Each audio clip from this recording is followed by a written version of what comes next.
본격적인 가을을 맞이했습니다. 이 가을에 우리 모두에게 좋은 일이 있기를 간절히 원합니다. 아멘 하신 분에게는 더 좋은 일이 일어나기를 바랍니다. 시인 김현승이 말한 것처럼 가을에는 기도하게 하소서. 이 말이 떠오르는 계절입니다. 어떤 교회 믿음이 좋은 남자가 하나님께 기도를 시작했답니다. 하나님이 알다시피 제가 믿음으로 살아온 사람 아닙니까? 모처럼 기도할 테니까 꼭 기도를 들어주세요. 무슨 기도인가 얘기해봐. 제가 하와이를 좋아해서요, 매주 하와이를 가고 싶은데 돈이 들잖아요. 한국에서 하와이까지 다리를 좀 놔주세요. 하나님이 한숨을 쉬더니, 그래, 그런데 문제는 얼마나 돈이 들며 그거 하려면 얼마나 환경이 파괴되며 얼마나 자원이 낭비되겠냐. 그거 말고 다른 기도 제목은 없니? 이 사람이 한참 생각하더니 기도해. 그러면 하나님, 다른 기도를 제가 드리겠습니다. 여자의 마음을 좀 알게 해주세요. 저는 여자의 마음을 이해를 못하겠어요. 무슨 생각을 하는 것인지, 왜 감정의 기복이 이렇게 심한지, 왜 이렇게 잘 변덕을 부리는지 도무지 여자의 마음을 모르겠어요. 여자의 마음을 그러면 제게 알려주세요. 하나님이 한참 침묵했다가 말했습니다. 차라리 하와이에다가 다리를 놔주겠다. 기도를 우리가 하는데 하나님께 어떤 기도를 할 것인가가 참 중요하죠. 우리가 에베소 1장을 통해서 지난 2주간 성부, 성자, 성령 하나님이 우리에게 어떤 일을 하셨는가를 공부했습니다. 성부 하나님, 우리를 창조하시고 하나님의 자녀로 선택하셨습니다. 성자 예수님, 십자가에 죽으시고 우리를 죄 사하시고 하나님의 자녀로 삼으셨습니다. 성령 하나님, 믿는 우리 마음에 들어오셔서 우리로 하여금 인치시고 보증하사 하나님의 자녀로 살도록 능력을 주십니다. 이 사실을 믿습니까? 이것이 성부, 성자, 성령 삼위 하나님이 우리를 위해서 하신 일이다. 이렇게 성경이 말하고 있습니다. 여기까지 말한 다음에 사도 바울은 주제를 바꿔서 16절에서 이렇게 말합니다. 내가 기도할 때 기억하며 너희로 말미암아 감사하기를 그치지 아니하고. 이 사도 바울은 하나님에 대해서 말한 다음에 기도란 주제로 바꾸고 있습니다. 근데 이것은 우연한 일이 아닙니다. 왜 하나님을 이야기한 다음에 바울은 기도를 말하고 있을까? 그 이유가 뭘까? 하는 것을 생각해 보는 게 중요합니다. 자, 이런 그림은 어떨지 모르겠어요. 자, 하나님은 성부, 성자, 성령 하나님이신데 이 하나님과 인간과의 관계에 있어서 하나님은 어떻게 인간에게 다가오며 인간은 어떻게 하나님께 다가갈 것인가? 어떤 방법으로, 무슨 소통의 방법으로 갈 건가? 하고 물을 때 그 가운데 기도가 있다, 그겁니다. 하나님은 기도를 통해서 사람에게 다가오고 사람은 기도를 통하여 하나님께 나아가고 하나님과 인간이 기도를 통해서 만난다. 기도는 하나님과 인간이 만나는 지점이구나. 이렇게 우리가 보면 어떨까? 그래서 사도 바울이 하나님을 말한 다음에 기도를 말하는 것은 매우 적절한 순서가 아닐까. 그래서 이 하나님이 주신 은혜, 하나님이 우리에게 주시는 은혜를 기도를 통해서 받는 것, 이것이 사도 바울이 말하는 오늘의 말씀입니다. 오늘 말씀을 통해서 우리가 기도에 대해서 배우고 이 아름다운 가을에 더 많이 기도하기를 주의 이름으로 축복합니다. 그러면 누구에게 기도할 것이냐? 먼저 영광의 아버지께 기도합니다. 다 같이 영광의 아버지. 자, 오늘 말씀 17절 말씀 보면 이렇게 되어 있습니다. 말씀 나올 때는 다 같이 읽어요. 시작. 우리 주 예수 그리스도의 하나님 영광의 아버지께서 지혜와 계시의 영을 너희에게 주사 하나님을 알게 하시고. 자, 우리는 기도할 때 어떻게 기도할 것이냐에 관심이 많지만 성경은 기도할 때 누구에게 기도할 것인가를 가르치고 있다. 우리가 어떻게 기도할 수 있는 것은 누구에게 기도하느냐가 결정된 다음에 그 다음에 나오는 문제다. 어떻게는 어떻게 되게 돼 있다. 중요한 건 누구한테 기도하느냐가 중요하다. 그래서 예수님이 주기도문에 하늘에 계신 우리 아버지 이렇게 기도하라고 가르쳤다. 기도의 제목은 뒤에 나왔죠. 근데 하늘에 계신 우리 아버지께 기도한다는 거죠. 저와 여러분은 아버지께 기도하는데 이 아버지는 어떤 분입니까? 문제는 어떤 아버지냐가 문제입니다. 우리 육신의 아버지는 부족하고 실수가 많고 연약하고 잘못이 많죠. 사랑이 있지만 못 주는 아버지도 있고 줄 수 있지만 사랑이 적은 아버지도 있고 가끔 방탕하고 술 취한 아버지도 있고 가정을 파괴하는 아버지도 있고 마음이 원치 않지만 실수를 범하는 그런 아버지들이 많죠. 자, 그런데 그 아버지를 말하는 거냐? 예수님도 아버지를 많이 말씀했죠. 마태복음 11장 천지의 주제이신 아버지, 요한복음 아버지여 내 말을 들으신 것을 감사하나이다. 아버지의 만일 아버지의 뜻이거든 이 잔을 내게서 옮기시옵소서. 아버지 내 영혼을 아버지 손에 부탁하나이다. 이렇게 마태, 마가, 누가, 요한복음, 사복음서에 예수님이 130번 아버지란 단어를 썼다. 이건 굉장히 많이 나오는 단어죠. 그러니까 예수님이 아버지 아버지 하고 부르짖었는데, 문제는 어떤 아버지냐가 문제입니다. 우리 육신의 아버지냐 하늘의 아버지냐? 당연히 하늘의 아버지인 줄로 믿습니다. 당연히 하늘의 아버지가 뭐냐면 영광의 아버지, 예수 그리스도의 아버지, 영광의 아버지. 다 같이 영광의 아버지. 우리가 기도하는 아버지가 우리 육신의 아버지 같은 생각을 하면 안 돼. 육신의 아버지는 많이 부족해요. 실수가 많아요. 없어요. 주고 싶어도 못 줘요. 그런데 하늘 아버지는 영광의 아버지인데, 영광의 아버지는 죄가 없어요. 무죄하세요. 영광의 아버지는 의로우세요. 영광의 아버지는 가난하지 않아요. 부여해요. 영광의 아버지는 영원히 사시는 분이에요. 그래서 우리가 영광의 아버지께 기도하기 때문에 항상 기도할 때는 이것을 기억해야 합니다. 겸손한 기도와 작은 기도는 다르다. 우리는 겸손한 기도와 작은 기도를 구별을 못할 때가 많아요. 겸손한 기도는 이런 거예요. 하나님 저를 불쌍히 해주시옵소서. 하나님 주님 나라 임하면 나를 기억하여 주옵소서. 내가 믿나이다. 나의 믿음 없음을 불쌍히 해주시옵소서. 내 아들을 지금 당장 낫게 해 주시옵소서. 이렇게 간절하게 기도하는 것을 겸손한 기도라고 말할 수가 있습니다.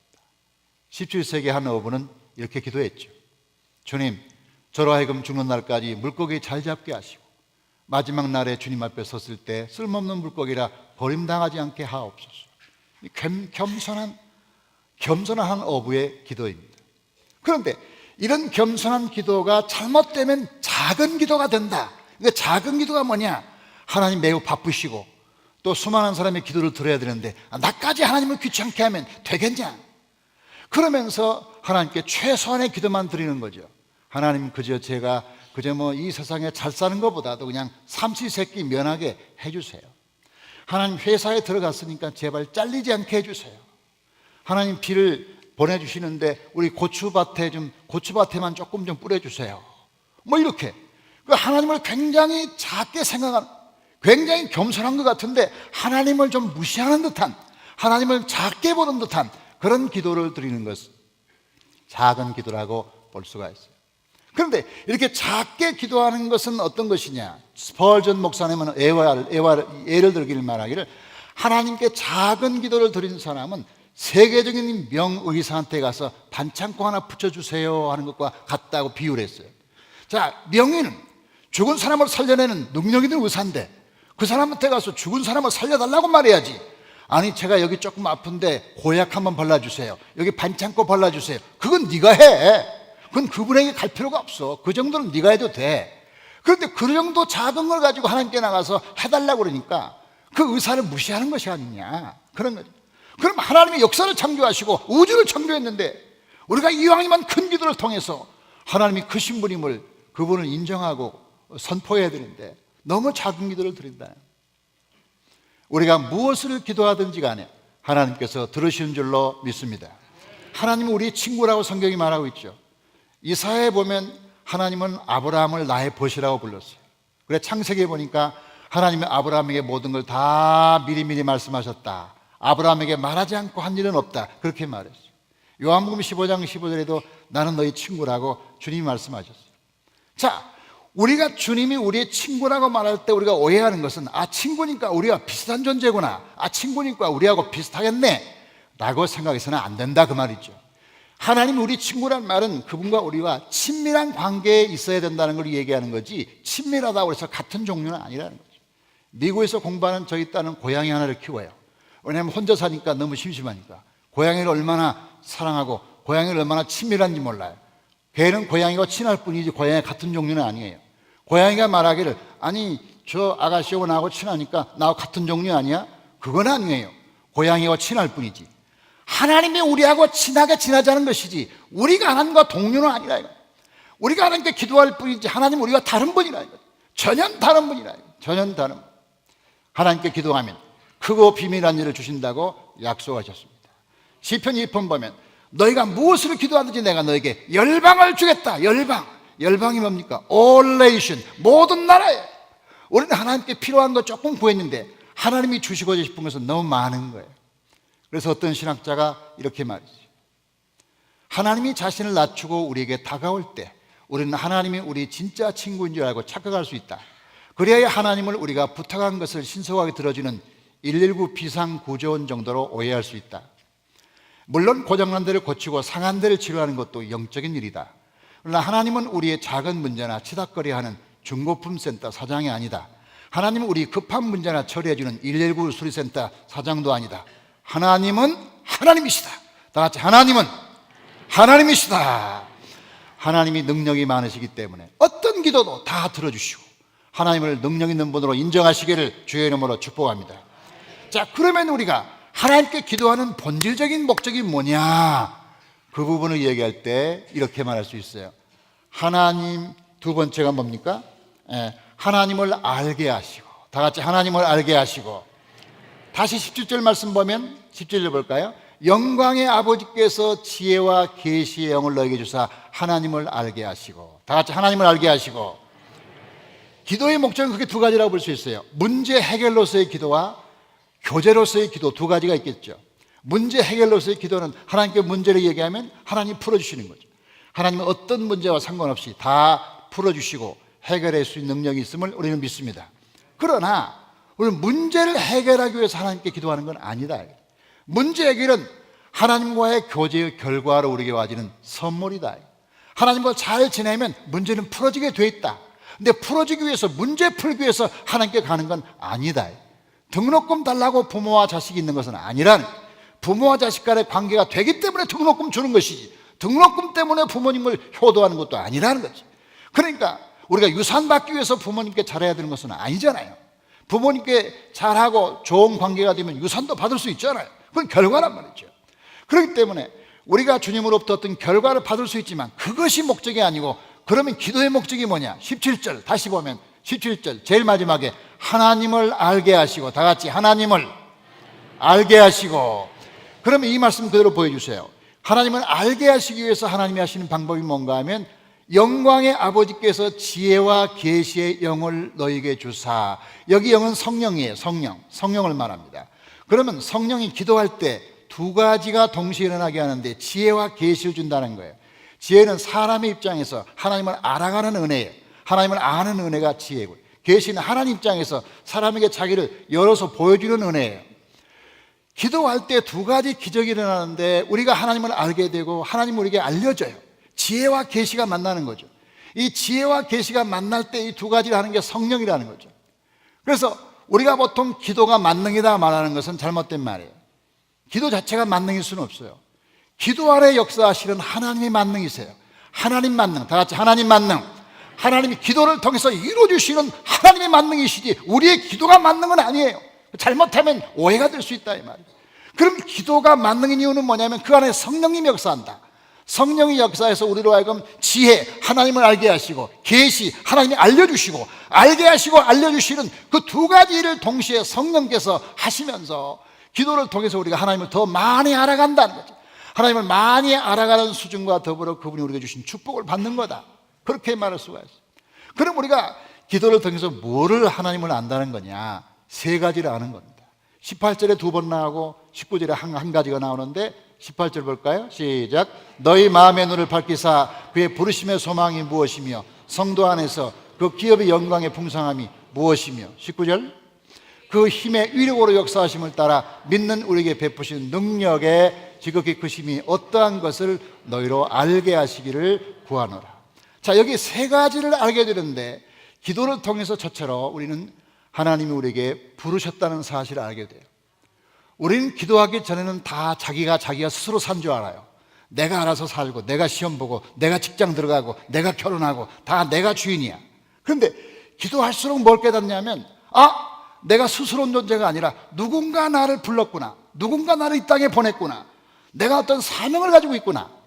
누군가 나로 하여금 무엇인가 이 땅에서 하도록 하시는구나. 그 누군가가 하나님이시죠.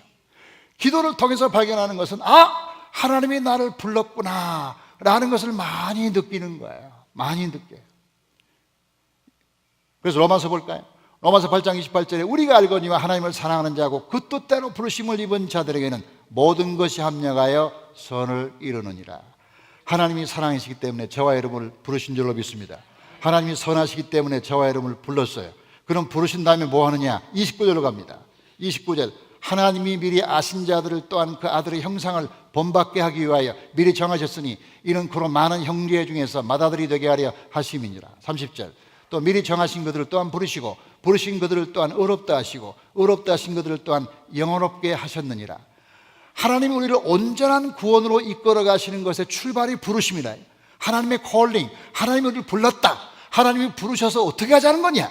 그러면 30절 말씀 보면 하나님이 우리를 부르셨기 때문에 우리를 의롭게 하시고 의롭게 하신 다음에 영원롭게 하시는 하나님의 구원의 질서, 구원의 서정, 구원의 과정을 따라가게 만드는데 가장 최종적인 것이 영원롭게 하시는 거죠. 영원롭게 하시는 것은 이 땅에서 안 되는 거죠. 천국에 가야 되는 거예요. 천국에 가서 구원의 완성이 된 날 저와 여러분은 영원롭게 될 줄로 믿습니다. 그 영원롭게 되는 구원의 완성의 날을 향하여 불러주시고 의롭다 하시고 영원롭게 하시는 과정을 쭉 따라가는데 한 번 부르신 다음엔 반드시 그리고로 이어져서 영화로운 상태까지 간다. 이것이 뭐냐? 효과적인 부름, 유효한 부름이라고 말해요. 신학적으로 하나님께서는 한 번 부르시면 효과적으로 되게 해야지 중간에 그만두는 법은 없다. 중간에 끝까지 우리를 하나님의 사람으로 온전케 하시는 그날까지 이루실 줄로 믿습니다. 하나님께 기도하면 우리가 깨닫는 또 하나가 뭐냐면 기업의 영광을 깨닫는다. 기업의 영광. 이 기업이 뭐냐? 그래서 17절입니까? 18절입니까? 그 기업의 영광의 풍성함이 무엇이며, 이 기업이라는 것은 우리가 회사나 혹은 뭐 사업하는 사람의 기업을 말하는 게 아닙니다. 이 기업이라는 것은 하나님의 선물, 하나님의 분깃, 하나님의 상속을 말하는 것이죠. 구약시대의 여호수아를 통하여 이스라엘 땅을 주시고 이스라엘 백성에게 가나안 땅을 주셨잖아요. 그걸 기업이라고 볼 수 있어요. 그래서 우리가 기도하면 할수록 느끼는 건 뭐냐면 우리에게 많은 게 있네 하는 걸 깨닫는 거예요. 기도 안 할수록 우리에게 없는 것이 느껴지는 거예요. 이것도 없고 저것도 없어요. 근데 기도하면 하나님이 우리에게 주신 게 전부 하나님의 선물이라는 걸 알게 되는데, 우리의 몸도 하나님의 선물, 부모도 자녀도 또 우리의 가정도 직장도 일터도 우리의 배움도 지식도 박사학위도 아니면 우리의 사업도 모든 게 하나님의 것이구나, 모든 게 하나님의 기업이구나, 모든 게 하나님의 선물이구나 하는 것을 깨닫게 되는데, 그것은 기도를 통해 주시는 하나님을 아는 길 중에 하나인 것을 믿습니다. 하나님 우리에게 많은 걸 하러 가셨어요. 많은 걸 하러 가셨어요. 그 많은 것 중에 우리가 하나를 가지고 사는 거죠. 하나를 가지고 사는 거죠. 그래서 어떤 사람이 기도를 이렇게 정의했어요. 기도는 하나님이 내 안에서 그리고 나를 통하여 하나님이 이 일을 행하실 수 있도록 길을 열어드리는 것이다. 내 안에서 나를 통하여, 다 같이 내 안에서 나를 통하여. 기도할수록 하나님이 나를 사용하시는 거예요. 기도할수록 하나님이 나를 통하여 일하시는 거죠. 기도 안 하면 내가 혼자 일하는 거죠. 그래서 보통 말하는 것처럼 내가 일하면 내가 일하는 거지만 내가 순종하면 하나님이 일하신다. 그러니까 기도는 내가 하나님을 내 속에서 그분이 나를 통하여, 내 안에서 나를 통하여 일하도록, 나를 도구로 사용하도록 그분에게 드리는 거예요. 그럼 내가 나를 위해서 일하는 게 낫겠어요? 하나님이 나를 통해서 일하는 게 낫겠어요? 어떤 게 더 효과적이고 어떤 게 성공적이겠어요? 이런 질문은 한식교회 성도들에게 질문할 수준이 안 되는 질문이죠. 다 같이 아멘. 네. 그래서 하나님이 나를 통하여 일하시는 게 훨씬 효과적이고 훨씬 능력 있고 훨씬 잘하기 때문에 하나님이 우리를 통하여 일하시기를 간절히 축복합니다. 자, 우리가 기도를 통해서 또 발견하는 세 번째 중요한 건 뭐냐면 하나님의 능력이 지극히 크시다는 걸 발견하는 거예요. 우리가 이 말씀 19절 말씀 다시 볼까요? 시작. 그의 힘의 위력으로 역사하심을 따라 믿는 우리에게 베푸신 능력의 지극히 크심이 어떠한 것을 너희로 알게 하시기를 원하나. 여기에 능력의 지극히 크심, 이 능력의 지극히 크심이란 말은 비교할 수 없는, 초월할 수 없는, 범접할 수 없는, 따라갈 수 없는, 측량할 수 없는 어떤 말로 괜찮아요. 이 능력의 지극히 크심은 최상급을 써서 가장 큰 능력이라는 뜻인데, 우리가 기도가 얼마나 큰 능력인지 몰라요. 저는 이 메뚜기 이야기를 듣고 깜짝 놀랐는데, 메뚜기 있죠? 메뚜기가 자기 몸에 200배 이상을 뛰어서 하늘을 난다는 거예요. 여러분, 메뚜기가 하늘을 나는 거 보셨어요? 그게 한 마리 날면 별로 힘도 없어요. 근데 막 수천만 마리가 날아가면 굉장히 무섭습니다. 굉장히 높이 날고요. 근데 아무리 봐도 메뚜기가 날 수가 없어요. 혼자는, 자기 힘으로는. 그럼 메뚜기가 하늘을 비상하는 방법이 뭐냐? 딱 두 가지가 중요해요. 저처럼 바람이 불어야 돼요. 바람이 불어야 돼요. 이 바람이 샥 불면요, 메뚜기는 바람이 부는 때를 알고 있어야 돼요. 바람이 부는 걸 느낄 수 있어야 돼요. 바람이 부는 게 민감해야 돼요. 바람이 부는 것에 대해서 언제 부는가를 알고 있어야 돼요. 그 다음에 바람이 불 때 자기가 거기에 순종해 줘야 돼요. 몸을 맡겨줘야 돼요. 바람이 불 때 팔짝 뛰어야 돼. 팔짝 안 뛰면 납작 엎드러진 메뚜기를 하늘로 날리는 방법은 없어요. 그러니까 바람이 불 때 자기가 깡충 뛰어야 돼. 그러면 바람이 불 때 확 낚아채가지고 하늘로 올라가는 거죠. 그래서 사실은 메뚜기가 자기 힘으로 나는 게 아니라 바람의 힘에 날아가는 거죠. 메뚜기가 뭐 날개가 있으면 뭐예요? 그렇잖아요. 바람이 부는 동안만 걔는 하늘에 떠 있는 거죠. 그럼 메뚜기의 비상을 기도로 비유한다면 우리가 스스로 날 수가 없잖아요. 스스로 날 수가 없잖아요. 나가는 것과 뛰는 건 달라요. 나는 것과 뜨는 건 달라요.